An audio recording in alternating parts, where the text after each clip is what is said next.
Hello all, and welcome to another episode of In-Car Series, episode 16. What's that set light? Hang on a sec. Yeah, just get in the camera. That's better. Right, so I'm going away to. I'm going to drive to Caird Park in Dundee. There was a lot of flooding there. We had a lot of rain over the last week. Torrential rain, and there was a lot of flooding. A lot of flooding took place all over Dundee and that. But I saw pictures from a mate. He took some photos of the Caird Park area. There's like an underpass that goes under the Forfar Road, and it was all flooded. So this thing keeps moving. Pain in the neck. Hang on. Oh, wait a sec.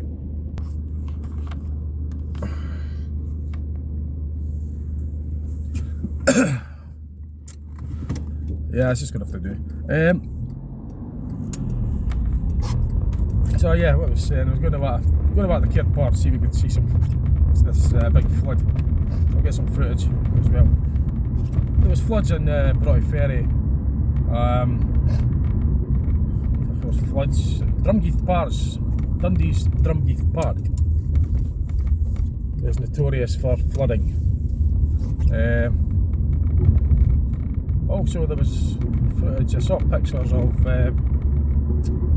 what's that road called again? Columbia Road, which is just near the back of Whitfield. That had a lot of flooding as well. There's flooding up in the UK actually, but certainly Dundee's got its fair share.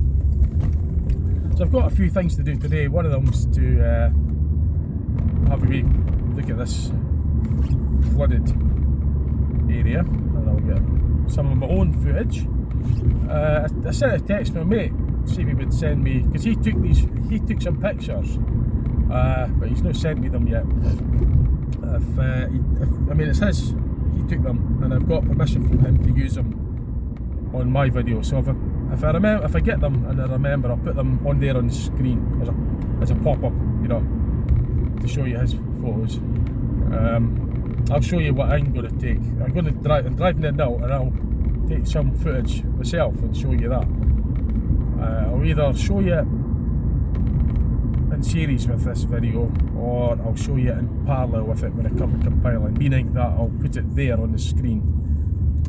I'll either do it that way, so it shortens the length of the video that way, because you're seeing both at the same time. If I'm doing it in series, you'll get the full screen. You'll see it in the full screen, but it'll lengthen the video. So I've got to compromise. I could either shorten the video and do it in parallel, put it there as a wee caption, but you're not going to get the full size of the images that I take, but I'll shorten the video. Or I could do it in series and you get the full screen and more detail of what's going on. So I've got to kind of compromise depending on how long. Hopefully it won't be too much traffic, but I'll just tell you what I'm doing there anyway. I've got other things to do as well, but I'm going to squeeze this in for you.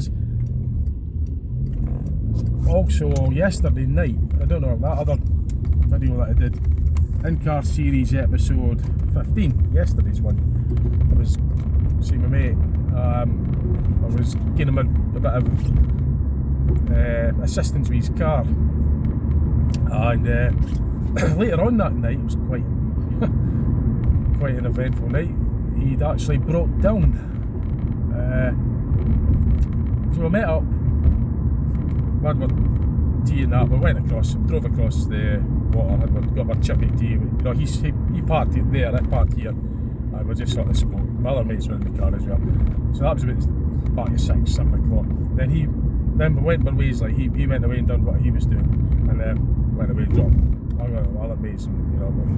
So I didn't leave there. It was till midnight, and I was just putting the car in the garage, and I got a call from him, my other mate that I saw earlier, and he'd broken down between Forth and Dundee. He was on the A90, and this was about the back of 12 at night.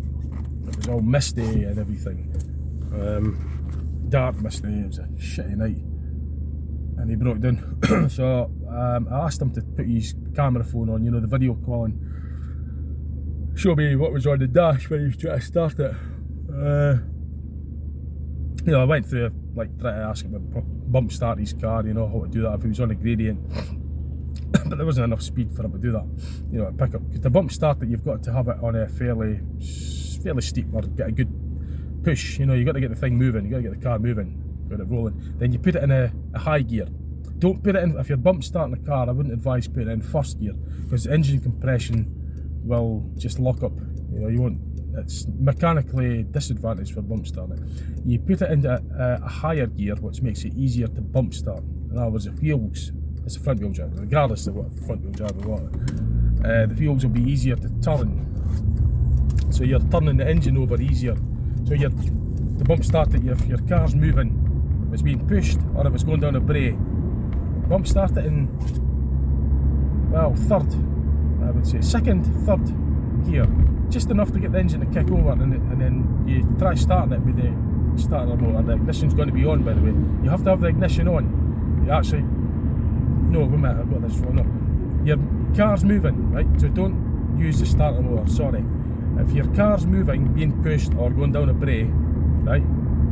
You have your foot on the clutch, have it in a high gear already, like third gear. This is what I would do anyway, and this is just, you do it whatever way you would do it, or you go by whatever advice you go by, but I'm just saying, some of the ways I've done it, and it worked for me.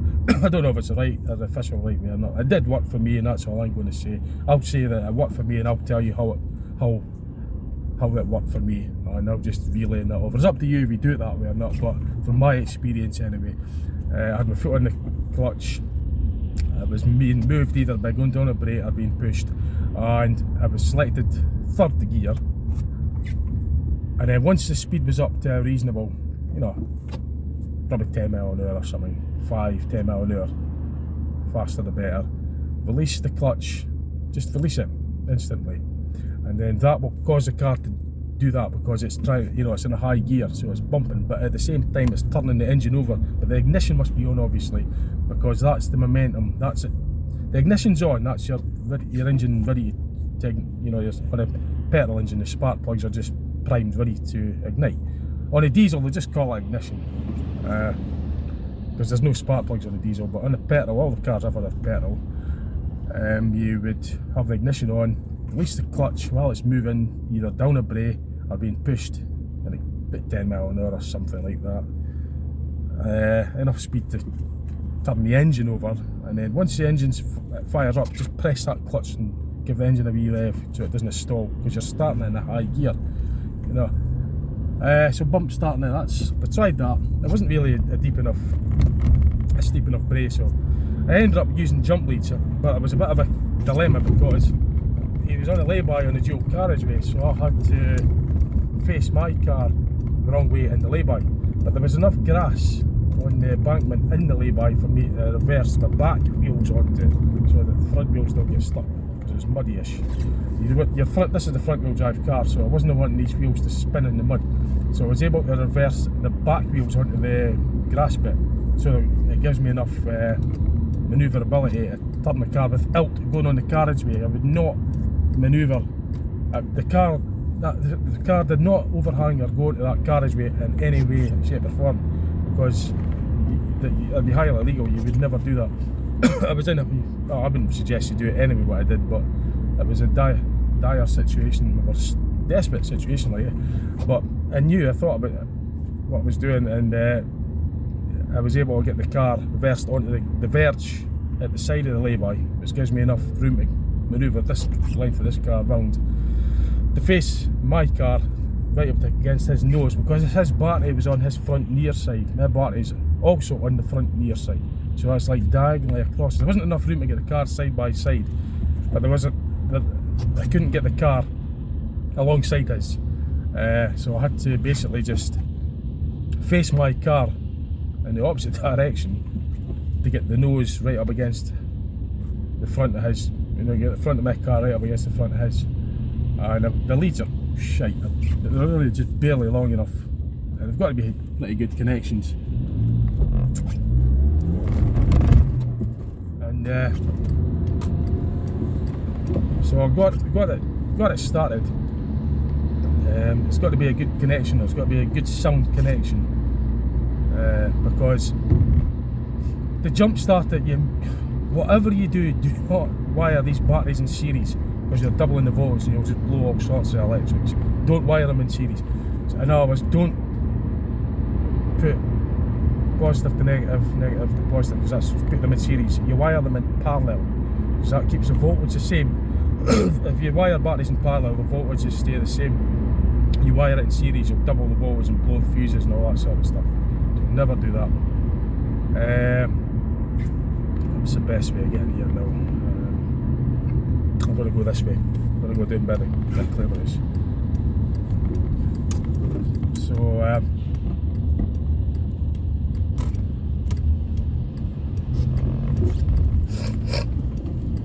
you wire them in parallel. In other words, you put the black, well, there's official ways of doing it, and there's ways that we've done it. Now, I'm not telling you the official way to jump start a car, I'm just telling you the way I've done it. It's up to you what way to do it. In fact, I would suggest if you don't know what you're doing, don't do it. Just get the breakdown. That's my suggestion. So if you do it my way, that's up to you. I'm not saying that you should do it this way. This is what I done, and it worked, right? It's worked for me before, just telling you how it worked for me. It's not the right way. There's lots of precautions you've got to do when you're mucking about with battery leads and sparks and petrol and all that kind of stuff, right? You've got to do it right. So, but anyway, I put the negative. You got the black lead, which is the negative. You got the red lead, which is the positive. Right? You put the negative lead. Well, actually, you put the red one, the positive lead, on the car that's got the good battery in it. Right? This one. Connect it. There's a crocodile clip on the end of the lead. You put that on, right?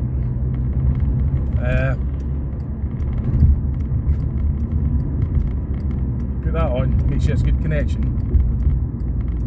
Positive to positive, right? So you put the positive on from the good car onto the dead battery, right? The car with the duff battery. Then you put the black lead onto the connect it onto the good car, this one, like in this instance, right? Race car at the dead battery. Make sure the engines are off first of all, right? It's a good idea just to have ignitions off when you're doing this. Whatever you do, don't let that negative lead touch the bodywork of the car, because the bodywork's earth and you'll just short it. So don't put the negative lead, don't let these leads touch any of the bodywork. Don't just let them touch each other, because you'll get a spark that will short them out. It could cause a fire quite easily. So you connect up the negative. Just before you connect the negative to the dead battery, right? You should really put their suggestion that you put the negative to the bodywork somewhere metal on the car, and then, you know, the dead one, the one that's when it gets started. Right? I tried that first of all. It didn't work. The connections weren't good enough. So I put it on to directly on the battery. So in a nutshell, it's just positive to positive, negative to negative. Don't go positive to negative, negative to positive, because you're wiring it in series. Double the voltage and blow the stuff, blow the electronics and all that. So it's always parallel. You go negative to negative, positive to positive. Positive's red lead, negative's black lead. Now it's not always marked the colours on the battery leads on the cars. So look for the plus and the minus sign. The plus is the positive and the negative's the minus. So it's just positive to positive, negative to negative. That's your battery's wired in parallel. So it's taking the current, it's doubling the current. You get more current, which will hopefully kick-start the car that's wanting to start, the one with the flat battery. So I did that anyway, I got it worked, but when you connect it up in the last lead, you get a spark. If you're doing that, make sure there's no near any petrol leaks, or because sparks in petrol, you know what's going to happen. So what I'm doing is I'm trying to figure out where he took that picture. I sent him a text here, but I've not heard back from him. I looked at it briefly yesterday, and I think I know where it is. I'm hoping It's yeah, this is Care Park in Dundee, by the way. Also, what I'm thinking of doing is, and sick fed up with trying to explain where I am, I'm going to get some sort of means where I can show you where I am, because this isn't showing you hee-haw, this is showing you, all you're seeing is light, because I've watched them, and it's just shit. You're not seeing what I'm having to tell you where I am, and I don't like that. I'm going to have to get something done where you can see a split screen. I tried to get the software, you know, downloading apps for this phone to try and do that, but it's just not going to work because it's not got enough processing power to do that. So I'm going to look into getting this, maybe a second-hand phone, just solely for this, so you could see where I am, and you obviously see what I'm saying, like, yeah. And then I can't be arsed syncing them all up, you know, putting in 2 cameras and try to sync them, synchronise them. It's just a pain. So this is where I think it is. I'm going to just park here. That's I think it's down there. I'd have to get out. What I'll do is I'll park about here. This is Dundee's Cared Park in Dundee, and the photos he took is down there. It's got the flood sign anyway, so it was definitely in there. So I'll see if I could show you. What's that? 16 minutes. Bloody hell! I might just do it in parallel. Right, give us a minute. I'll see what I can do here. This is a better view of Caird Park in Dundee. This is Caird Park. It's just nicknamed as shortened to Caird. It's referred to as Caird Park, Caird, whatever, but Caird Park is what I call it. The flood, that road there up there is Forfar Road, the A90. It's running from Dundee to Aberdeen. This is the underpass that was on about. No, it's pretty flooded. Now lately this has been well, certainly for me anyway, in my opinion, this seems to be happening more often, this sort of phenomenon. Now I don't know if it's anything to do with the extra amount of rain or not, because the rain only rained for, we've had heavy rain before, right? But we didn't get as many floods, so it's like the drainage system's maybe not coping as well, because I remember way back we've had torrential rain before and there was never this. Now the rain, yeah, sure, it was on quite a lot, but I don't think it warrants this. There's just something not quite right with the drainage or something. Now I could go into other theories, but I'm not going to, not in this video. You know, the chemical makeup of water, if it's denser or something like that, because there's something going, it's going into what some would call like pseudoscience and all that. They refer it to that. I've experienced lots of strange things, you know, like Mandela effect. There's loads of stuff online regarding it, saying that maybe the water, the behaviour of water is different anyway. I've experienced that firsthand and other things. I'm not going on about it in this video, but what I'm saying, and I find it odd, certainly from my point of view, is that it's rained heavy before in Dundee in the 80s and 90s many times. Not, you know, I mean, torrential rain, 1998 was probably the first year that I saw really bad torrential rain in Dundee. I've got my reasons for remembering that. But even with that, since then we've had lots of rain and not as much as this. Now the rain we had, it was just only a few days, right? Only rained for a few days. Okay, it rained heavy, but it's only a few days, but it never used to warrant this amount of flood. This is only one flood from many around about the country, by the way. So I don't get it. It's either the drains are not coping for whatever reason. Now if you go into the, well, I'm not opening up these kinds of worms, but I mentioned something about like if the constituency of water, if it's changing chemistry of the water and it's behaving differently to what it used to do, and that might account for it in that respect. Some people will just think the whole thing's bonkers. There's a phenomenon online called the Mandela effect. It's up to you what you make of it. It's only referred to as Mandela effect. I don't know what's causing it. I'm not going to talk about it in this video. That's for another video. You can look at my other videos on my channel, because I have mentioned it before about the Mandela effect phenomena. I didn't name it that, but there's tons of strange stuff. All I'm going to say is that I know Dundee I've lived here all the time. I've never seen this sort of stuff going on to this degree so easily. This is happening too easily now, right? That's what I'm saying. It would maybe be, I don't know, a week, constant rain, torrential rain, you'd know all about it. It'd be really heavy, then it would do this. Now it was just a few days off and on and it's caused this. So I don't know why it's doing this so easy all of a sudden, but Whether the drains are blocking up more inefficiently or what, I don't know. But as I say, this is just one of many. I'm going to try and get myself over, not walking through there because I need a boat, but I'm going to try and figure a way out, and probably we're going to have to end up just driving, you know, around to get to the other side of this. Because this is the underpath to the Morrison's supermarket from the Care Park Flat. What I'm going to do is get a few stills of this, so I'm going to stop this video for a moment, get a few pictures. So just give us a moment, a couple of pictures. So like I say, that's just one of many. There's loads of floods about Dundee that's happened just on that, a few days of heavy rain. So basically it's just a few days of rain that caused all this, right? Now before, if I went back 8 days, 9 days, it would take weeks of rain. Yeah, this was far less common. Far less common. This is only a recent phenomenon, this flooding, this ridiculous amount of flooding we've been getting in places. And it's happening easier. Right, so it's not, yeah, sure that was heavy rain, but I don't think it would warrant that, you know? It's just flooding far too easy now. Far too easy. So it can only mean that the drains are in the coping or the water's changed. Because the amount of time that's been raining is even less than what it used to rain before. And before then it never used to flood like this as much. So it's raining for a lot less time and we're getting all this. The amount of water that's come down, yeah, it was heavy, but we've had heavy rain before and it never used to flood like this so easily. It would take days, weeks. If Trent's all flash flooding before we get to this sort of, well, yeah, sure Dundee's had flooding before, but this is happening too easy now. This is just happening far too easily.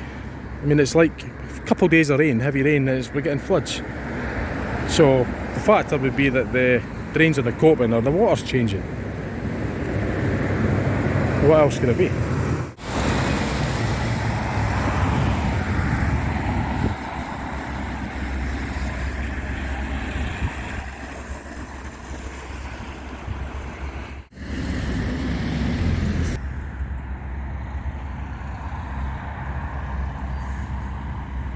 Well, that there, by the way, is Dundee's new sports sort of arena kind of thing in the Care Park. That was only built there recently. So that sports arena, that's all been built recently for Dundee at Care Park. Years ago, when I was at the high school, I used to come, I guess back in 1989, used to do the cross country. I was a lot fitter back then. I say one of the medals. I did the rugby as well at the other school, which is gone. It would be, was it Linlaughlin, I think it was. I played in the rugby as well back then.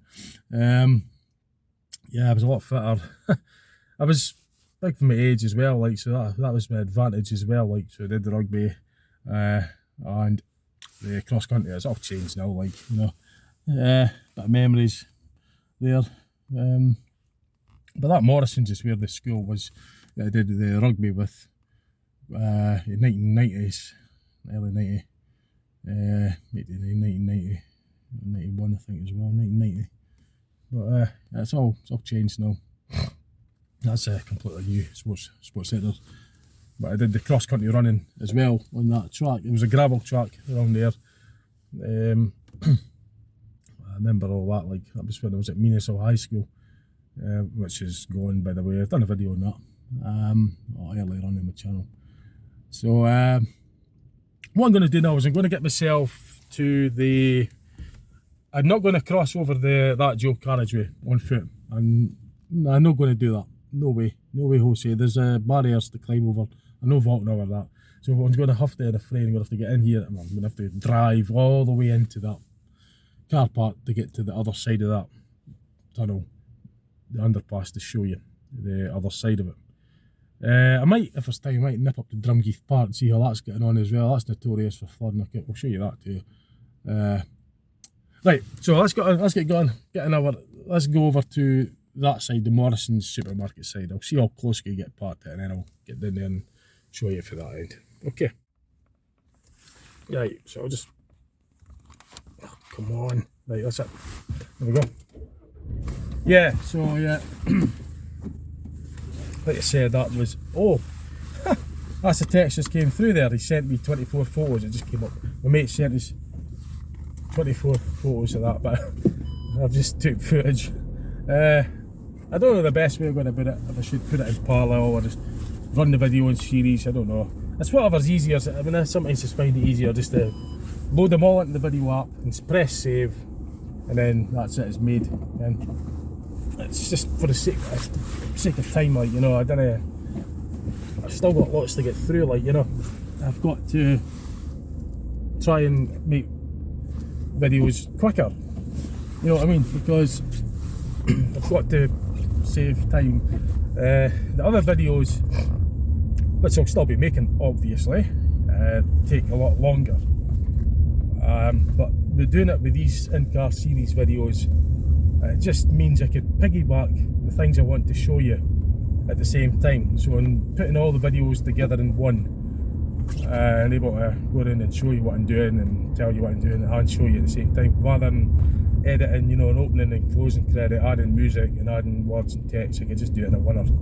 So that's the in-car series. It's handy for that, but it makes it easier for me to just simply piggyback stuff onto it, and then, you know, it's all done in a winner. And until I find an easier way of doing things, I can cover more subjects that way as well. As I say, I'm new to this game. Damn, what way did I come get in here now? I think it was, that's Main's Castle there, by the way. That's the back of the castle. Aye, that's it now, yeah, I got you now. That's Main's Castle, then passing Cairpart's Main's Castle. Which, I'll hit show you that. You'll not even see it even at that windy. Come on, right, come on, I'll do. I'll stop here for a second, I'll turn the camera and I'll show you it, right? So if you want to see, right, I'll show you Main's Castle. Right? That's Cairpart, Main's Castle. There's a bit of history to it. I've not genned up on it yet, but I thought I'd just briefly show you that, okay? Main's Castle.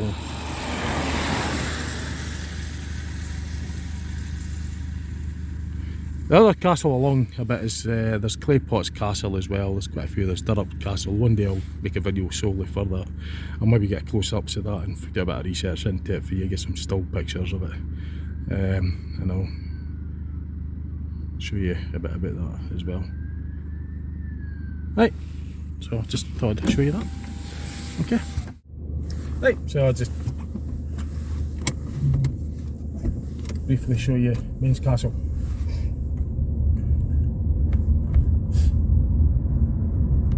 Been years since I'm sure I had like there's a golf course here as well, and I think there's like a kind of pub restaurant sort of thing for the golfers. That's the golfing hut there. Because Cairpart's got golf, it's an 18 hole. I don't really play golf, I don't play golf, but I went round with my mates. Some of my mates play golf, and that was the caddy pulling the golf. I went round, it was great fun, like, you know, I liked to watch him play golf. That was years and years ago now, again. Well, I thought about doing it again, like, you know, go back. But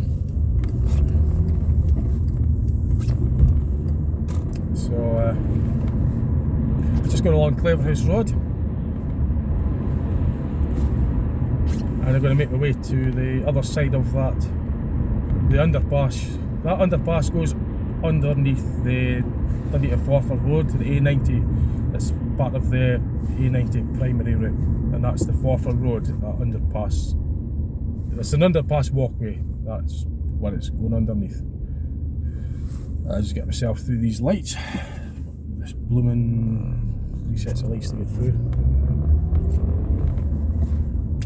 So yeah, fun and games last night. Didn't get back him all about. Well, we hung about, because what I've done is I got my mate's car started again, but I told him to switch every electrical item off, let it idle for a bit, you know, just press the accelerator, just let it idle maybe about 1.5 to 2, not for too long because it'll overheat, because there's no any air coming in the front to cool it down. But that then gives the alternator a chance to charge the battery up. And then obviously being dark and misty, it says, right, let's get moving, put your essentials on only. That was like dip headlights, fog lights, rear fog lights, you know, just heat, the mister as well, but keep the radios off and keep, you know, all the unessential stuff's off, you know, the auxiliary plug as well, and plug all the stuff from that, so that the alternator's putting charge into the battery, putting more charge into the battery to charge it up. So I'll take it for a good run, and it's fine, it's fine, the battery's fine, so it's obviously accepting charge from the alternator, which means the cells and the damage in the battery, it's functioning the way it was. What turned out, what actually happened was, is that my mate left he's no long past his test light, but he's just getting into motoring, like, you know, he left the ignition on with stuff on in the car. He was on the phone and he forgot. We all do it, like, you know, we've all done things, we've all left things on, and it just flattened his battery. Because the thing is, at this time of year as well, being cold and damp, you're using your lights more as well. Batteries don't like cold weather, they don't like damp weather, and if you're like using a lot of accessories, obviously lights and heaters and all that kind of stuff, it puts more load on the battery, so it wasn't getting as much charge. But if it's left on, the ignition's left on, and the accessories are on as well, it's going to flatten your battery pretty quick. So unfortunately that's what happened. Well, that's what I reckon happened anyway. He said that he'd left the ignition on, so I'm just piecing together that if you leave the ignition on with accessories on and the engine's off, and you've done that for quite a long time, you know, for a fairly long period of time, it's going to drain your battery. And if, like, being in the damp weather and in the cold weather as well, you know, prior to that the battery was used for lighting up all the exterior lights, blowers, it had all accessories, so it's not getting as much charge as you would if it was in the summer. So there was a lot of drain, a lot of demand on the battery. That, coupled with the fact that the ignition was left on for quite a while, tells me, I'd come to the conclusion that that's the reason why it wouldn't start. It just wouldn't start at all. You turned the ignition, it was just kind of clicking, click, click, click. That's the solenoid just opening and closing, because it's not got enough current to actually fire the engine over. So, like I say, if you jump start it, if you've got a steep enough brake, the wheels are, the kinetic energy of the actual wheels are turning the engine over. But you've got to do it in a high gear. If you put it in first gear, it's going to lock up. That's why you park in first gear in a manual car. If you're on a brake, right, you put your handbrake on, put it in first gear because it's locking the wheels up. It's got the mechanical advantage. So opposite, if the engine's driving the wheels, the engine's got the advantage. But if the wheels are driving the engine, the wheels have got the disadvantage if it's in first gear. You put it in a high gear, the engine's got the disadvantage, the wheels have got the advantage, because you're turning, it's like gears, right? You've got the wee gear and the big gear. So for one turn of the wee gear, oh gosh, it's a mechanical advantage, is it now? The number of turns that are going into 4 efforts of one gear wheel. So if you turn the small gear 4 times and you get 1 turn out of the big gear, right, you've got the mechanical advantage of 4 to 1. So you're putting 4 efforts, 4 turns of the wee gear, and you're turning the big gear into 4 times slower, but you get 4 times the torque. So that's how gears work. But the thing is, it wouldn't on a steep enough brake for it to work. But you've got to release, you've got to have it in third gear, release that clutch, and then that'll give you the wheels a mechanical advantage. Jesus, I didn't realise. Right, let's get over there and show you that, the other side of this. So Nick Morrison's, right, I'll show you that now. Right, so let's get myself over to the other side of this tunnel for you. So, thing is, it's rather muddy here, so I'll try and get myself. That tunnel's about, what, must be about 10 foot high maybe, and you can see just how deep that water is.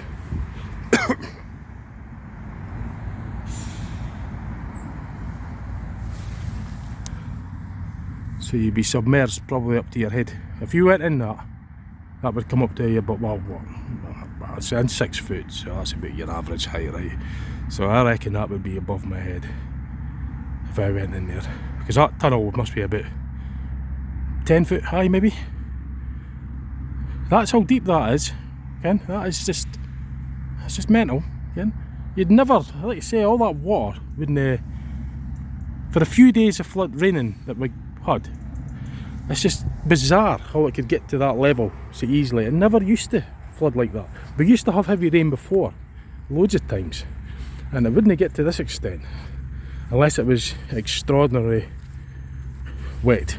Now, okay, I admit it was quite wet, it was miserable, the weather was shite, but it certainly wouldn't get to, it doesn't warrant this to my, there's no way.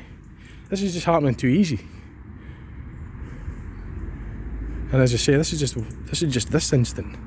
Now, yeah, don't be fooled. That lamppost, the ground comes up, by the way, right? So it's only up to there on that lampy. But if you go down there and in that tunnel, as you could tell, right, it's going down.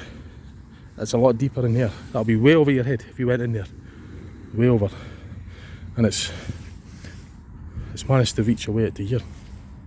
And that's just a few days' rain that's caused that. I just can't get over it. Cannot get over how it could flood like that in just a few days. As I say, I've seen Dundee get lots of rain before, right? And there wasn't. This didn't happen as easy.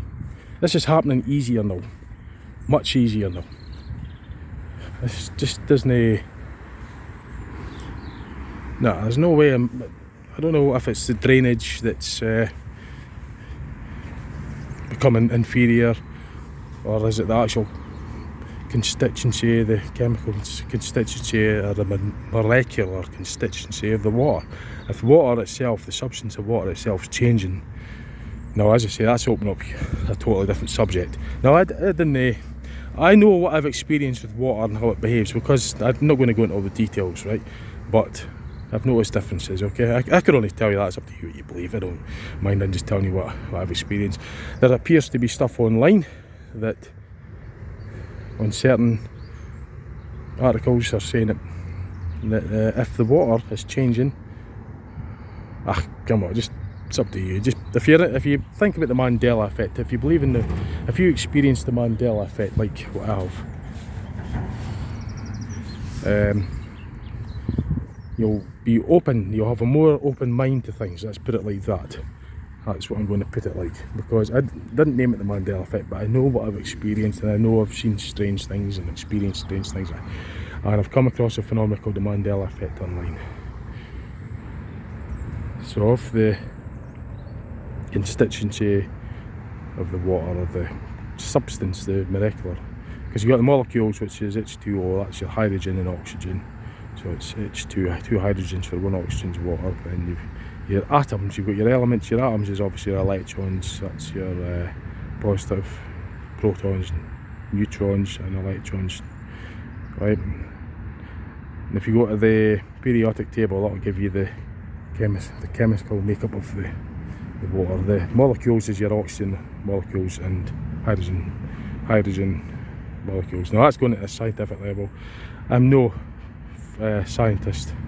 I just purely remembering that from stuff I've seen online, and okay, I like that, that's my favourite subject at school, but physics was anyway. Right, so I'll get maybe some more pictures and I'll get moving along to Drumgeeth Park, see if we could see anything along there, how that's getting on.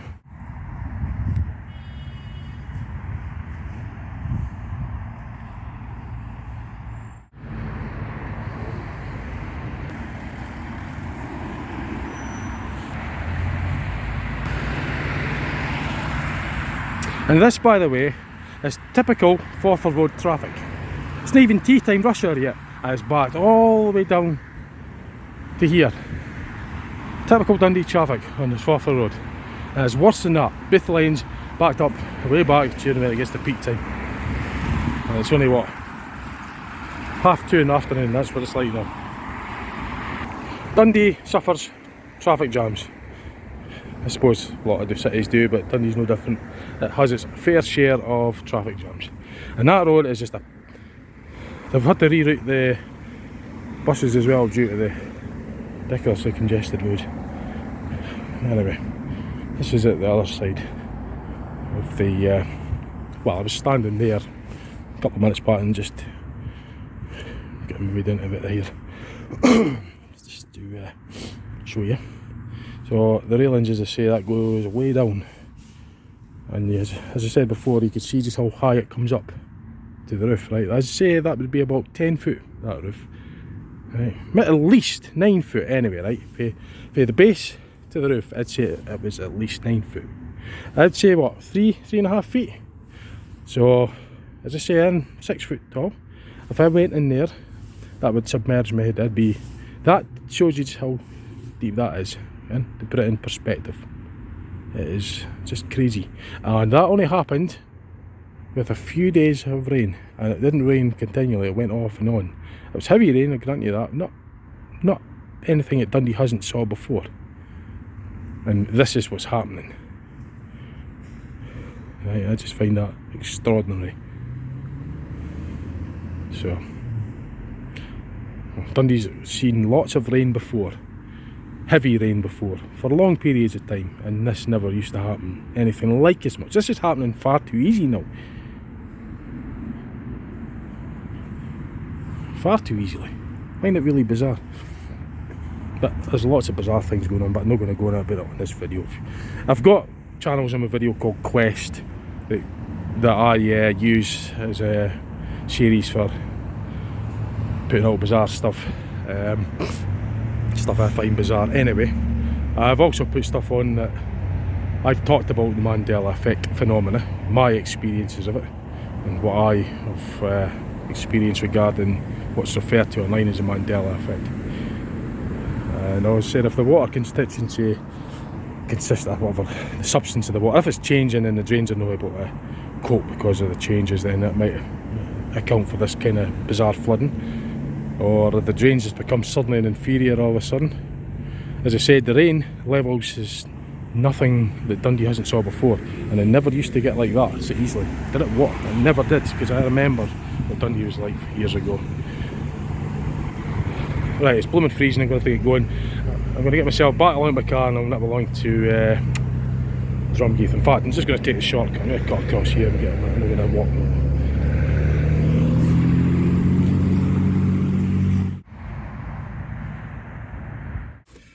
Right, so I showed you that. Some flooding, as I say. To reach that height is just nuts, absolutely nuts, bonkers, absolutely bonkers, mate. There's no way that is, no way the Dundee used to flood as easy as that before. Did it what? I'll never buy into that. That's just normal. Some people say, like, it's just maybe global warming, and well, not actually global warming now. It used to be called global warming, but now the term seems to be more widely known as climate change. Because I remember in 1990, was told that it was global warming, but I've experienced the weather doing the opposite. On the contrary, it's been getting colder. Summers have not been as hot as they used to be. 1990 was a roasting hot summer. There's only been a handful of hot summers since then. There's been a few, but not as many. But before 1990, like in the 80s and that, 70s, 80s, the summers were summers. They were real summers. I heard that 1976 was one of the hottest. Well, I mean, I was only 1 year old in 1976, so I don't know what I remember about that one, but I certainly remember ones just a little later than that, and they were hot. They were long, proper, dry summers. They were good summers. And it was like that right up till, yeah, I'd say probably the mid-90s. Around about the late 90s is when it started to go all funny. The weather started going a bit bizarre. You got, like I say, 1990 was the first time I'd ever seen torrential rain in Dundee. I've got reasons for remembering that, but I'm not going to talk about that in this video, it's just too long a story. What I'm going to do, by the way, is I'm going to nip along to Drumheath Park and see how that's going on. It's where I'm heading now, by the way. Just going to wait a turn on to Fontainebleau Road. Got to turn right out here onto Fontainebleau. Go right along there, right along Buchanan Road. I'll park up at the Drumheath if I could, depending on what it's like, obviously. That's notorious as flooding, so I'll show you that as well. But yeah, 1998 was the first time I'd ever saw torrential rain in Dundee, like to that monsoon level. And we've had sort of, the summers have been getting colder, right? And we were told, well, I remember here in the 1990 that global warming was a thing and it was going to get really hot. Now, I'm not disputing that, by the way. I'm not saying that global warming's not happening or anything like that. I'm just telling you my experience for here, like for Dundee, what I remember. And I remember in 1990 being told that global warming was a thing. And I remember the summers right up to about the mid-90s, right? They were hot, they were really good summers, proper summers, you know, dry, long periods of dry weather, good proper summers, hot summer. And it wasn't until about the late 90s that the summers started going all bizarre. They started to cool down, you were getting hail and everything. The weather was interchanging too much, it was becoming wetter, much wetter.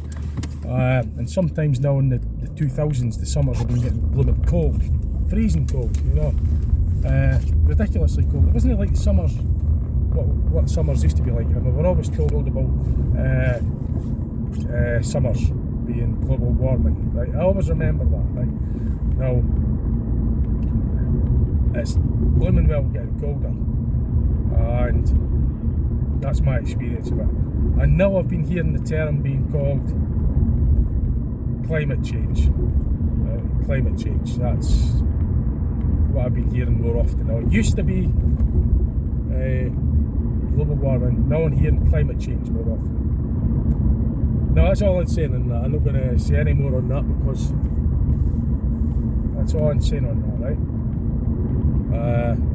You know, people have their own ideas and stuff. I'm not suggesting or implying anything, but I just heard it being referred to as global warming, and it's been more referred to as climate change. And yes, the climate's definitely changed. Now, some are saying is it due to mankind's activities, fossil fuel burning, etc., or is it a natural phenomenon?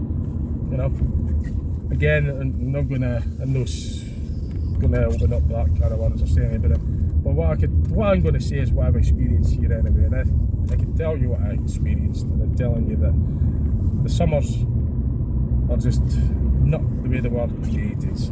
They're genuinely colder, wetter as well. And we're getting far more micro weathers, more interchangeable micro weathers. It's just, you know, it's unpredictable. Before you were able, you know, like go way back to the 80s, 90s, you would know, you could go out with a t-shirt on, you knew you were going to be having a dry day, dry periods of time. Yeah, it rained obviously, but not like the way it does. And like I said about the rain, since 1998, Dundee saw, well, from my perspective anyway, I've seen Dundee getting heavy rain, crazy rains before, right? And we never got as much floods so easily. Yeah, flooding started to go up on the rise, but no, it's just ridiculous. A few days of heavy rain, it's flooding. I've noticed on the roads as well, driving the bus, the dry buses, and the sides of the roads, there's far more puddles on the sides of the roads now. I've got to avoid blooming splashing people, and it's getting to the ridiculous. There's just more and more puddles on the sides of the roads now, and it's not because of the road conditions and roads were now, because these roads have been resurfaced, right? They've been resurfaced lately, and it doesn't warrant the amount of water that's accumulating on the sides of these roads. Oh wow, yep, it is flooded. Oh, you bugger. See, in the winter that freezes up and you get like an ice rink, an unofficial ice rink. I've done a video on that actually. It's not flooded up like I've seen it before. I'll show you how I've saw it flooding before, right? But it's pretty bad at the moment. It's yeah, it's pretty bad. There's like it's not as dramatic as the other one, like, but I'll show you anyway what it looks like.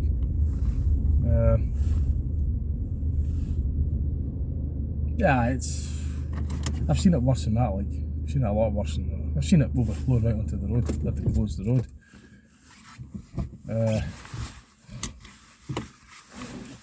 Right, so I'll go and show you that. This is Drumgeeth Park, and it's suffering a little bit of flooding. This is just between Midcraigie and Whitfield housing scheme. Whitfield housing scheme's up that way, and Midcraigie housing scheme is just on the other side of this park. And used to be, I think it was St Matthew's school that was on the other side. That's the Drumgeeth Social Club. I think it's called something else now. Fairview, I can't remember. It used to be called Drumgeeth anyway.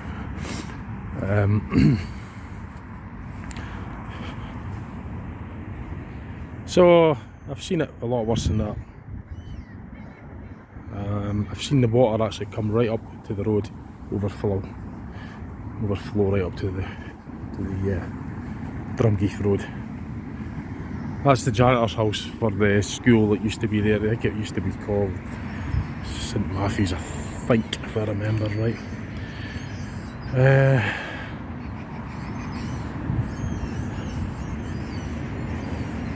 I'm going to get some still pictures of this house.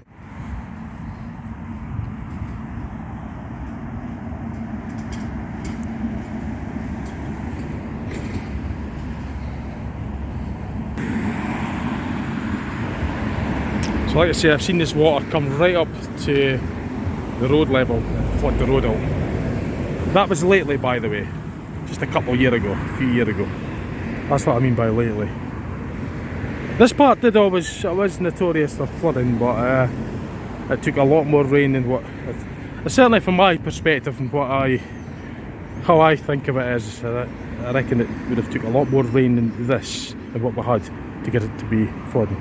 It was always one of the first parts to flood, but it took a lot more rain in my opinion to get to this level. But as I say, a few years back now, it did actually overflow right up onto the road, which I even found that quite extraordinary, because then that was fairly lately anyway, so the weather's been going bizarre lately, as far as I'm concerned it has. St Paul's RC Academy there. I thought it was called St Matthew's. I'm not sure what's going on there, because there's a new St Paul's at Curtin. I thought it was, that's going back years ago now, when they demolished that. But anyway, this is the Drumgeeth Park, and in the winter this is used as an unofficial ice rink. I've done a video on that. I think it was winter 2020, so it's going back quite a bit on the channel. It'll be one of my early videos. I've done a video, I think it's called it Drumgeeth Park Ice Rink. It's right at near the start, well certainly going back to about 2 years ago anyway.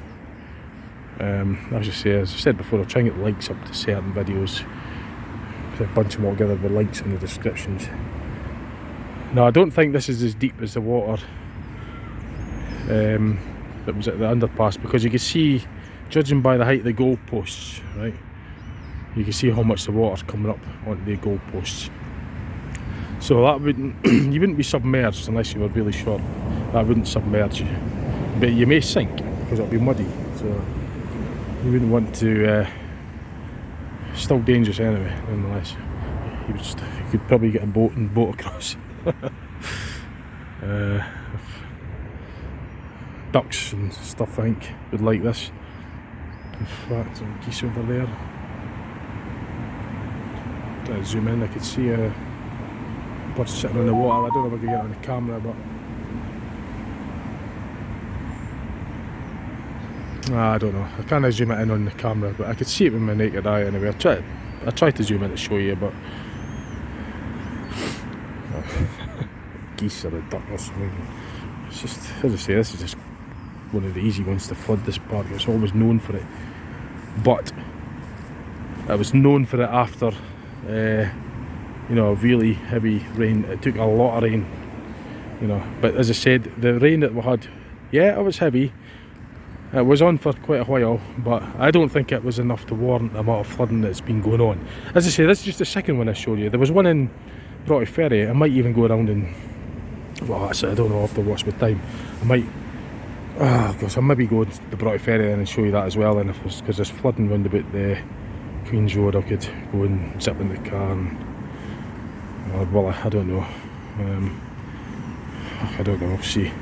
I'll think about it, but anyway, this is the Drumgeeth Park and the situation it's in today.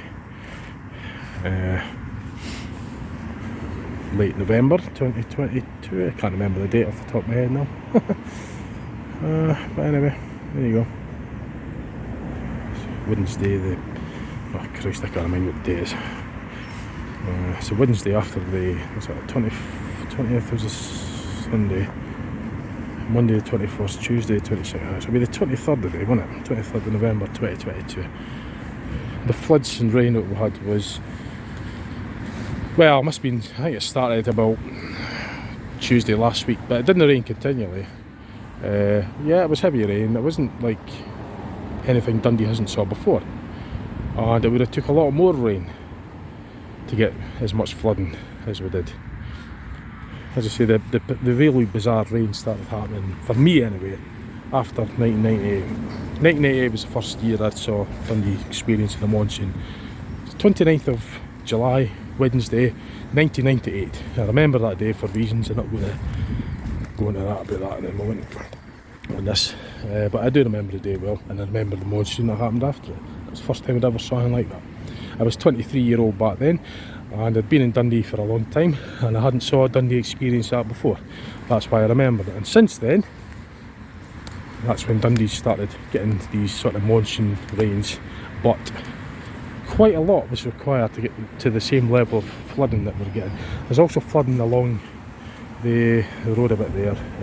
There's a burn that's under. In fact, that reminds me, I'm going to see what the Dickley burn's like, which is just that road. See that road with all the fence on it, that coloured fence, and that's goes over the Dickley burn. So I'm going to nip up there and see what like. So it's now called the Fairfield Social Club.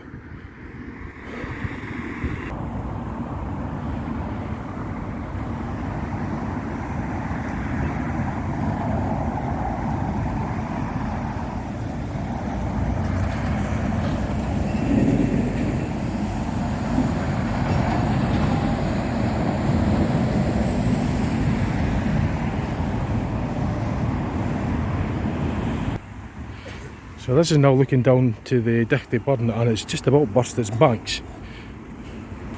So you can see how much the water's about to start overflowing. Again, this is quite notorious for flooding. In fact, there's a gauge indicator on the wall there. I'll see if I could. Ah, no, I can't. I'll zoom in, I don't think it'll work, but it's like a depth indicator there, but that's as close as I'm going to get, because I ain't walking through that. To get to that, I'll just zoom in from here, and the best I could do. There's some no bad artwork on it though, as well. I showed you a little bit of artwork on the side of the old Drumgeeth. Must have burst its banks at some point, because there's a lot of sediment and sand here that's washed over from the Dickley. It's gone down since, like, yeah.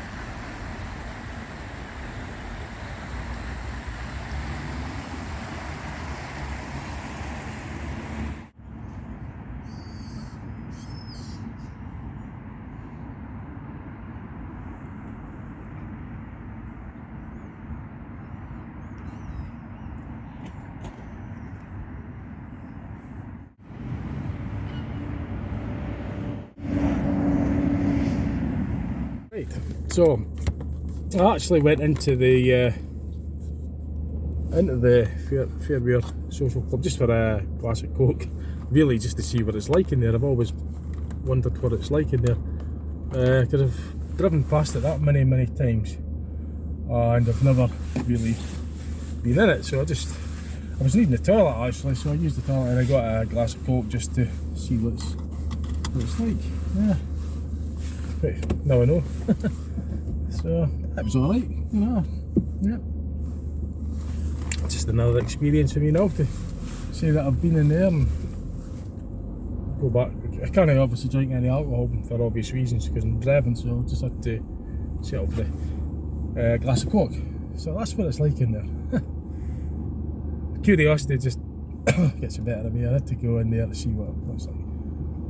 Right, I'm going to go to the Queen Street and the ferry and see what the flooding's like there.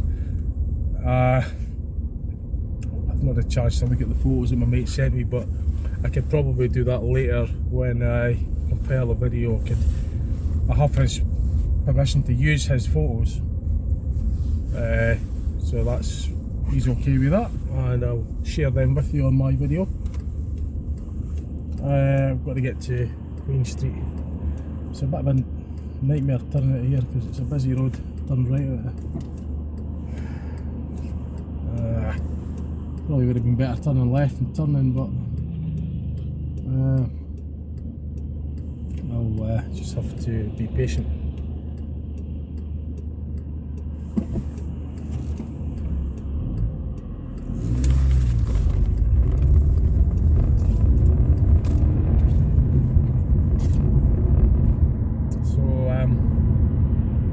That's me en route to Queen Street and the ferry. Now, the quickest way would be through this Blooney Drive, right along to Baldovie Road, turn right, cross over the Clay Pots intersection. It used to be a roundabout there many years ago, it's now loads of traffic lights. Down Clay Pots Road, and then turn left onto Broughty Ferry, Queen Street. Now, from the pictures that I saw, I think I know roughly where it is. It's around about where the library is, at the bottom of 4th Street, in that kind of area. So I'll see how close I can get to it.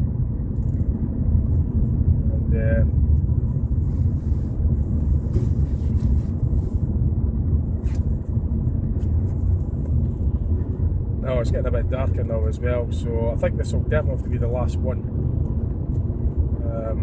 because as I say, I've got other things to do later on.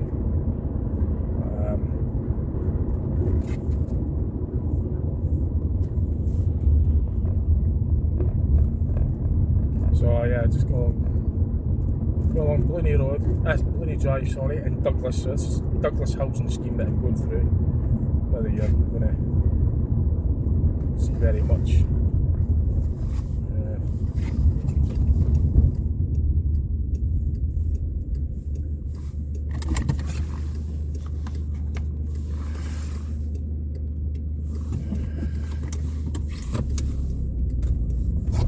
You might see a wee bit more of the windy. Yeah, so if I get around to getting this dual processor camera thing, that reminds me I have to go into town and I've got that to do as well, haven't I? Things to do. I've got a Tesco's as well. God, I've only got 2.5 hours. I'm never going to have time to do this. Kind of leaving it to the last minute again. That's typical of me. I always do that. I don't know why I was only going to show you the one at Gerd Park. But I want to see it as well, I want to see it first hand. Now that was the traffic police that I just passed there, so there's no way you would ever want to touch that. You know, that hasn't been, I mean, it's like you say, the laws on mobile phones and anything whilst you're driving have been enhanced. So there's big police headquarters I just passed there. That's Harry Lawson on the left. I hate telling you that because you can't see it, you know, until I get this split screen set up. And afterwards you can see half your screen, you'll see what, you know, driving through the area and driving in, and the other half you'll see what's saying and what's going on. Like, yeah, I'd rather that than just have it pointing forward all the time, because you're not really getting. It's easier to show you than going and try to explain. So we're up to this Clay Pots intersection. This will definitely have to be the last one though, because I've got other things to do and it's, you know, I just don't have the time now. I was wondering about that, the old Drumheath. I wasn't intending on going in there for anything. I was needing the toilet. I thought, well, I'm going to use the toilet, and I thought, well, I'll also go in and see what it's like. So I got a glass of Coke, wee ice, just to a wee refreshment. And never experienced it. So it used to be called the Drumgeath, it's now called the Fairmuir Social Club. It's quite unusual, it doesn't have any windies, it's just all enclosed, like one level as well. It's divided into different sections. I saw that in the main foyer when I went in. Because it's got like a function suite as well, and they've got like the bar area as well, like, you know. So you know, it's just quite an experience, like. So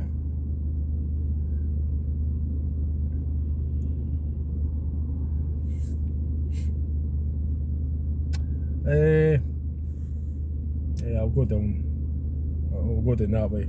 I'll go down right down Clay Pots. That'll take me up to the bottom thingy-bobble. What do you call that road again? Queen Street. Take me down to Queen Street. Oh, that's Clay Pots Castle there on the right. I can't stop anywhere here to show you because there's just no way I can stop here. I don't even think you might just see it there in the windy, but I'm not going to be into the complex to park just to show you. It's not worth it. Not in this video. That'll be for another video. I was hoping you got a glimpse of it. If it wasn't I can't stop on this road to show you because it's just, you can't, it will cause an obstruction, so I've got to keep going. Dundee's got quite a few castles. There's Broughty Castle, there's loads. There's Durham Castle, there's Mains Castle, maybe do a castle video for another video, like, you know, all castle-y, like, just special video. I'll maybe put it in the in-car series, like, you know, call it Dundee's Castles or something, and I'll piggyback it onto the in-car series. But I'll title it Dundee Castle, so it'll come up first, and then I'll kind of like be part of the in-car series. Because if I title it in-car series, it doesn't really give you the main.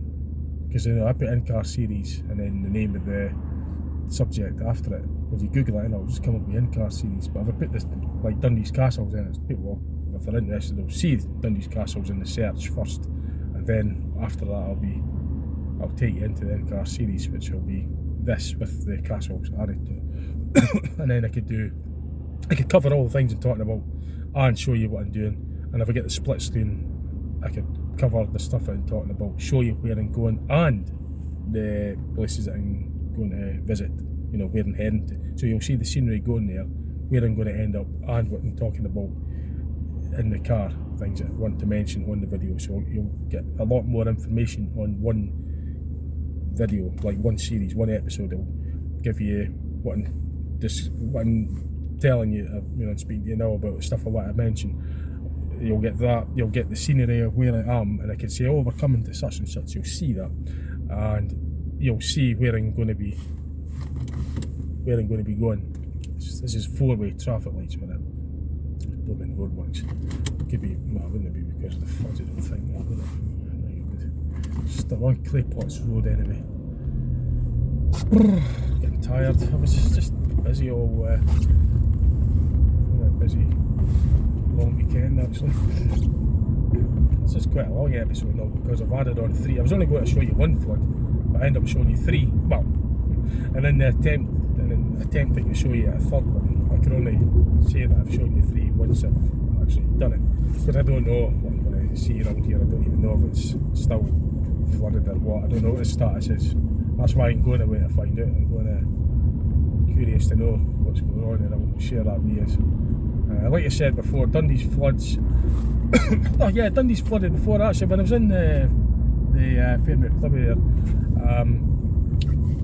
I was speaking to somebody there. I was an older person that obviously knows Dundee, been around Dundee for a long time, and said that Dundee has experienced floods before. Like, you know, I mean, I remember it as well, but not as far back as, you know, 50s or 60s. Like, but I remember the ones at that time, like, but not anything like to the extent of what's happening now. As I said, 1998 was a big. That I had prior to 1998, I've never seen Dundee experience monsoon rain like that before. And is it even just the few days back there? That wasn't a monsoon rain, by the way. Just a few days ago, that wasn't like monsoon rain. It was heavy rain. It was like bucketing down for a wee while, like, but it wasn't a monsoon rain. Not rain for a few days. It was heavy, but it's nothing that Dundee hasn't experienced before. So that's why I can't understand why the floods are happening as much. It doesn't warrant. It's like a phenomenon that happened a wee while ago with the winds. There was strong winds, gale force winds that happened. Now, I mentioned this in my video before on my channel. You look back on it, it's called Bizarre Winds, I think. The wind is not anything like that we hadn't experienced before, yet the scale of the damage was right off the scale. It didn't warrant a lot of damage. I found it really bizarre, and I made a separate video about that. That was last year, actually. I think it was called Bizarre Winds or something. Like I said before, earlier on in the series, I'll try and get all the videos bunched together. Not on the channel, but I'm going to like put a video up with all the links in that video's description of a bunch up of a certain subject videos on my channel. It's just getting round to it. That's the problem. It's just getting the time to do all these things. I've just been busy with other things at the moment.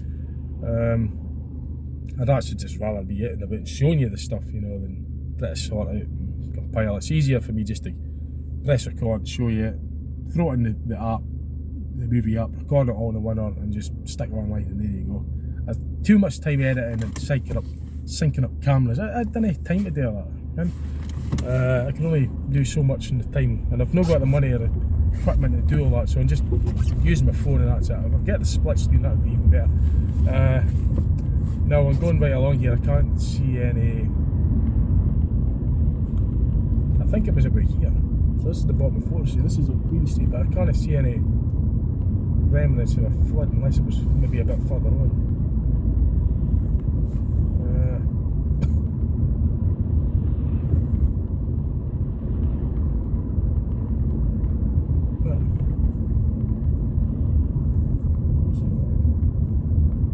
Shit was about here, I maybe have to check the photos again. Unless it was maybe 4 years.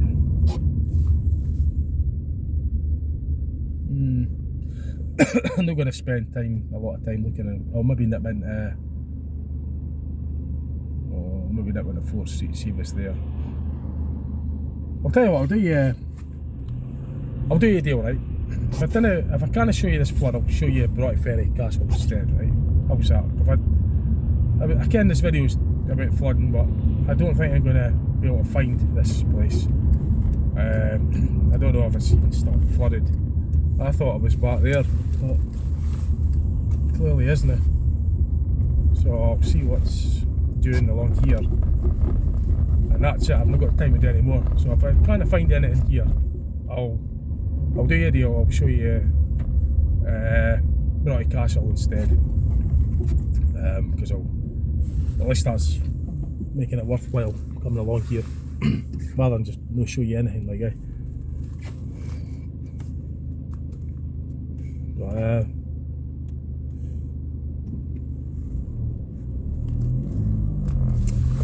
Right, you might have heard a rattle there, by the way. That's the suspension. I think that's maybe the anti-roll bar link is knocking. It's been doing that for a while now. That's my suspecting. It's like a drop link on the anti-roll bar. If the bushing's worn, it'll start rattling about like it's doing. You might have heard that, doing that on a few of the episodes before. This is an old car, by the way. This is done up for 12-year-old next March. It's got over 100,000 miles. Just kind of like turned 100,000 miles. It's all original stuff, original engine and everything, and original exhaust blown a bit as well. But I mean, it's still going, like, you know.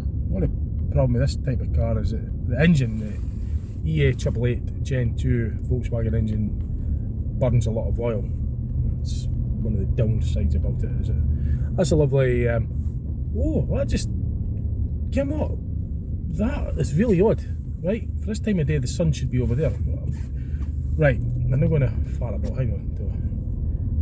I was going to wait to stop and show you, but I'm going to just have to cut back on some things at the moment. If I don't see this flood here, I'm just going to go around again, and I'll stop at the castle, show you the castle and show you that bit of the sunset I was on about. But I'm going to prioritise and just stick with the original plan, see if I can spot where this flooding was. I could be like way off here. I thought it was around about here, but I thought it was on the main Queen Street, and sure maybe it was, and it's just it's no longer flooded. I'll tell you what, I'll go left. See what's along here. Nah, it's nothing here, is there? Nah, can't think there's anything. I don't think there's anything untoward, because all the roads and that are still functioning. Yeah, I'll let him out. There you go. Yeah, I'll turn here. So I'm actually on 4th Street.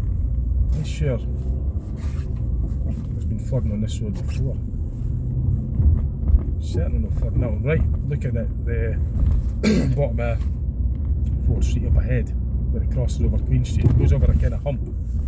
Now, water would have congregated about there because of the shape of the road. And as I said, I'd have to go and look back at the photos to try and pinpoint it. When I first saw them, I'm quite convinced it was there.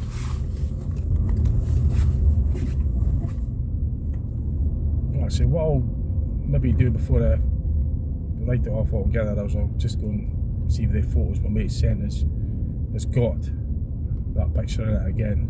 I'll have another look at it. I'm going to stop there. That's the thing that gets me as well. See the loading bays. Oh gosh, I don't want to even go into that story, but I can tell you something about that. Like, it was cars parked in loading bays near the level crossings. But it's a long story. I'm not going into that at the moment. No way. I'll tell you what. I'll go right on and I'll just pull in a bit. That's not a loading bay. That's fine. I'll pull in here for a minute. And I'll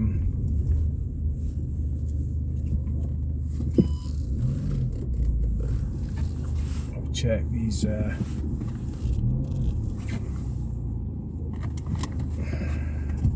your side. Right, I was looking through my messages there to the pictures that were sent to me from my mate, but I can't find the Queen Street ones. I looked on Google, right? It seems like the road that I just drove past, they had the big pictures of big lorries and pumps, so they pumped all the water out there.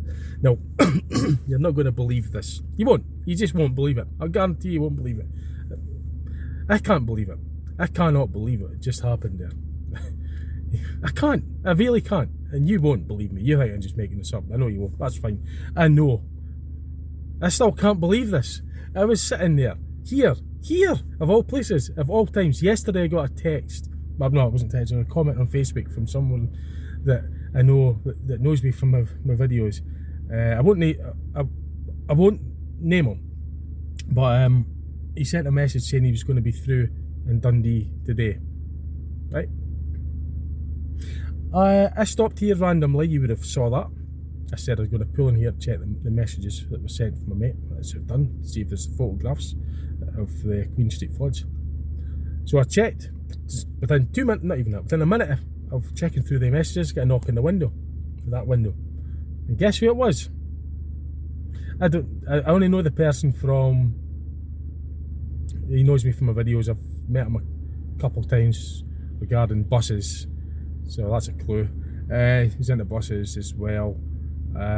He's watched my bus videos that I've put up, because in a bus spotter, as you know, well, if you've seen my videos before and you know who I am, you'll know that as well. I can't believe it. I've mentioned bizarre, mega coincidences on my channel before, right? That one there is, I've had a few already, right? That is just off the scale. Dundee has a population of 150,000, around about 150,000 people. Of all people, of all places, of all times. He said he'd be here today. I knock at the window, and it was him. Like, You won't believe me. I know you won't. You won't believe it. And I swear it. I swear to God, that is just what happened there. You won't believe me. It doesn't mean nothing to you. I know what it means to me. I'm just expressing it now. Anyway, I can't believe it. Okay, I might be going on a little bit about that, but I just can't emphasise just how much of a coincidence that is. It's right off the scale for coincidences. It's just unbelievable. I was sitting here, I get a, oh come on, they're going to think I'm filming them. I better put it in the holder. Hold on a minute. Yeah, because I was having the camera up there and they're sitting in that car thinking I'm maybe filming them or something, so I better put it in here.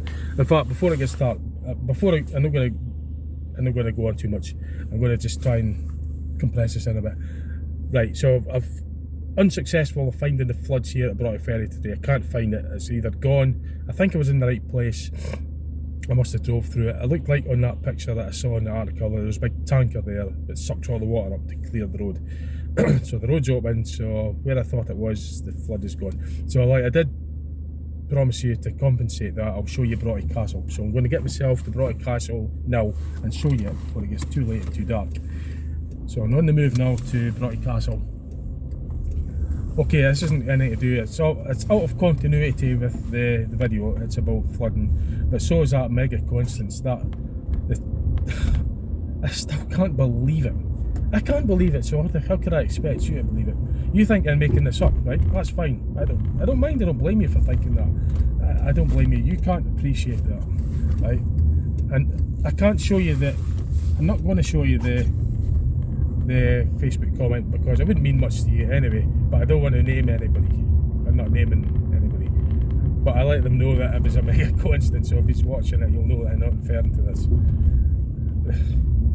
Man, that coincidences are, out of 10, right? If I was to rate that coincidence out of 10, I would say that was a 20, right? I'm not exaggerating. As I say, Dundee's got 160 odd thousand people in it, right? Or 150,000. Just say it's an approximate, right? 150,000 is an approximate, right?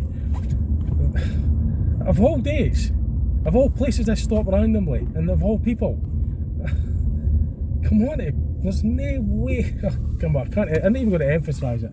I'll end up just going on about it and on about it, and this video will last about 2 hours, me just going on about it. I know that that is right off the scale for coincidence. You'll be thinking, what the hell is this video going on about now? So I'm going to just, it doesn't matter to you. I mentioned it and that's it. I've done separate videos of gardens, totally bizarre things. If you look back on my channel, you could do that if you're interested. So here I am anyway at Broughty Castle. It's open by the way, but I won't have time to go around it. Not in this video, I won't. The sunset, which I thought was really bizarre as well, it was looking over towards the south. At this time of day, the sun setting should be in around about the northwest. Well, there's a big glow there in the south. That's why I was like, wow, earlier on there when I was driving along this way. I'll turn the camera around and show you Broughty Castle. So this is the Broughty Castle there. I'll get out actually, I'll just... And that glow in the sky was about, it was just over that hill. I was driving along there earlier and I was looking out that way and I saw it was all yellow there, like the sun was there, and that's looking south. The sun should be setting in the northwest, which is up about there. Now this is kind of going right off the continuity for this video, so I don't want to be going on about things that isn't really for this video, so I'm going to just kind of not going about it on this one. I'm going to get out and show you a bit of a closer view of Broughty Castle. This is just a very quick, brief look at Broughty Castle, because I don't want to be diverting this video off its main continuity for the subject. It's about the Dundee Floods, so I don't want to be spending too much time on a different subject. So this, as I say, this is the new Dundee's got a, sorry, Broughty Ferry's got a new kind of upgraded waterfront over there. Kind of done it up a bit. Broughty Castle has got a bit of history to that as well. That mark just below that, you see that? I'll try and point to it. That mark there was that. I was told that happened, well, we were told, I was on the tour bus when I heard it, that a cannon hit it way back in hundreds of years ago anyway. remember the full history, but that's the markings, sort of battle scar marking of it. A cannon hit it. I remember being told that on the tour bus anyway, so I thought I'd tell you what I was told. So as I say, I'll show you this is to compensate not seeing what was originally intended and showing you.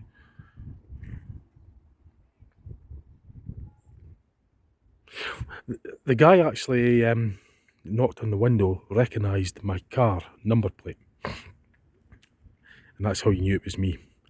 Now, like I say, that I'm not going to go on about it now, but that is just, for a coincidence, on a 1 to 10 scale, it's a 20, right? It's just bizarre, maybe even more than that. It is right off the scale. Right off the scale for a coincidence, but I'm not going to rattle on about that just now. I said I would show you this castle, so I've not really got a lot of time to go around it. I've got to get going, so this is a very brief showing of Broughty Castle. Right, and a wee bit of the view as well. That's looking in towards Dundee. You can see Dundee Law there, that's the hill. I can try and point it. That's Dundee Law, that's Balgate Hill. A lot of people call it the Law Hill, but Law meant hill in ancient language, Dundee language, so it's just called Dundee Law. If you say the Law Hill, it's like saying hill. I remember getting told that on the tour bus also. And I've heard it from other places as well, so but I try and train myself to call it Dundee Law. You see the bridges as well, the Tay Road Bridge and the Tay Rail Bridge. The Tay Road Bridge is the bridge that's nearest us, and the one behind that's the Tay Rail Bridge. And looking over the water, that's towards Tayport on Tay, across the River Tay, and other neighbouring towns, Newport on Tay. But you won't see that from here. Right, I'm going to have to round the video off, so I'm going to do that when I get back in the car.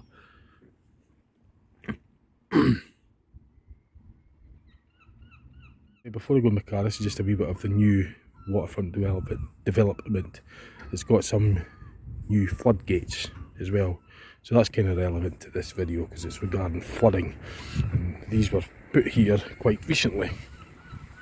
We've redone all the waterfront area and added these big heavy looking floodgates.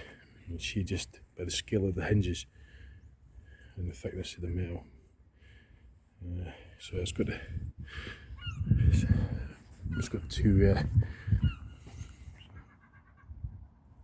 resist the water coming up, you know, and there's a lot of current and weight behind that, so it's pretty beefy, quite heavy duty. And Dundee's waterfront as well has got these floodgates also, but that's all I've got time to show you at the moment to round this video off. What I'll do is I'll not put that in there because I'm just going to round the video off now. So, like I say, that guy, he doesn't even stay in Dundee, by the way. He stays miles away from Dundee, and he was only coming through here today. He doesn't come through often, I don't think, but I only got his message yesterday on Facebook comment that he was coming through to Dundee today. He mentioned it for whatever reason. It wasn't even related to the post that I put up. He just kind of mentioned that he was coming through today, yesterday, and the comment mentioned that didn't really bear any. It was kind of like out of the blue kind of thing, yeah. Literally. And I'd say I just randomly stopped there at that moment in time, and of all people, to recognise his number. And I mean, I knock on it, and chances are that I can't believe it, but I know there's bizarre things going on. As for another video, it was like I was talking about with the water, the way things have changed, the weathers and the behaviour of the weather, the behaviour of the water. There's lots of different things. Things are just, there's bizarre. I feel it. I know what I experience. I don't expect you to believe it. You believe what you want, obviously. You have your own opinions on it. I'm just sharing you on my video and showing you what I experience. It's up to you. You believe. If you believe it, I don't expect anybody to believe anything that's second-hand to them. Well, they believe it. But this is second-hand information to you. You've no proof that you haven't got any. Why would you believe me? Why should you believe me? I don't have proof. I'm only telling you. So it's up to you. I can't prove to you that this is happening. This is only me telling you what I've experienced. And I know what I've experienced, and I'm just sharing it with you. So it's up to you whether you think I'm just making it up, that's up to you. I don't mind telling you what I've experienced. I know what I've experienced. You know, if some people think that it could be mistaken, I don't think so. I know what I wouldn't even be mentioning it if I was mistaken. I wouldn't even be mentioning it if I was mistaken. No way am I mistaken. No way, Jose. Not a chance. Not a chance. Far too many bizarre things. I can't even begin to tell you all this stuff that's just going on that's bizarre. That's just a handful, and I never even wanted to go on about that on this video. I just happened to come across it today. It's undeniable. Anyway, I'm just rattling on. Forget it. Just sorry. I was going on about it a bit too much, but anyway. Let's go. Time to go. I've got other things to do. Just stay tuned. See what else I put up. Like I say, some of these episodes could be longer, some of them could be shorter. It just depends on what I'm doing. I thought I'll probably just join them all up in series. It's easier just to do that. It keeps the continuity of the video, you know, from start to finish. It'll all be in sequence. The sequence of the video will be correct. The subject continuity will be a little bit different because I didn't expect to be showing you castles in it, but I thought I'd just throw them in as well. And that coincidence, that off the scale coincidence, I didn't expect that. That just blew me away. That did. It really did. I still can't get over it. Even despite the fact that I've experienced many odd, bizarre, strange things lately. When I say lately, I mean within the last 6 years. You know, that is just nuts. I mean, I was glad to see him. It was nice to meet him, obviously, but the coincidence of it was just overwhelming. I can't stop going on about it. It's just mental. Yeah? It's amazing. Anyway, I'm gonna have to go. I'm gonna have to get going. Right, I hope you enjoyed that. It's just that you can't tell me to shut up, so I'll just keep going. I need somebody to tell me to shut up, to stop. That's what it is. Unless there's somebody to tell me to shut up, get on with it, I'll just don't know where to stop. I just can't believe that. I really can't. I can't even believe it. How could I expect you to believe that? Anyway. Right, I'm going to have to go. See what else you put up, right, if you're interested. Right. Bye for now.